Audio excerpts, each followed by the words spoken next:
Hi guys, happy new year and happy 2026. உங்களுக்கு ஒரு 10 பேருக்கு முன்னாடி பேசுகிறதுக்கு பயம் இருக்குது, பப்ளிக் ஸ்பீக்கிங் அப்படின்னா பயம் இருக்குது அப்படின்னா இந்த வீடியோ உங்களுக்கு தான். ஜென்ரலாக நம்ம பேச போகிறதுக்கு முன்னாடி நம்ம இப்படி பயந்துருவோமோ, இப்படி சொதப்பிடுவோமோ, பயத்தில் திக்கிடுவோமோ, நம்ம பேசுகிறது கரெக்டாக இருக்குமோ, too much of focus on our self, நம்ம மேலேயே ரொம்ப ஃபோக்கஸ் இருக்கிறனால அந்த பயம் இருக்குது. இன்ஸ்டெட் அதை இந்த மாதிரி ரீப்ளேஸ் பண்ணி பாருங்கள்.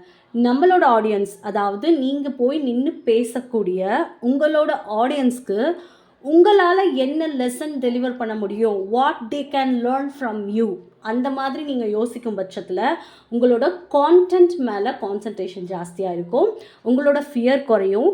நீங்கள் என்ன சொல்ல வரீங்களோ, பீப்புளுக்கு என்ன டெலிவர் பண்ண வரீங்களோ அதை ஈஸியாக உங்களால் கன்வே பண்ண முடியும். Focus on what the audience can get from you instead of focusing on yourself. Thank you for watching. Stay tuned.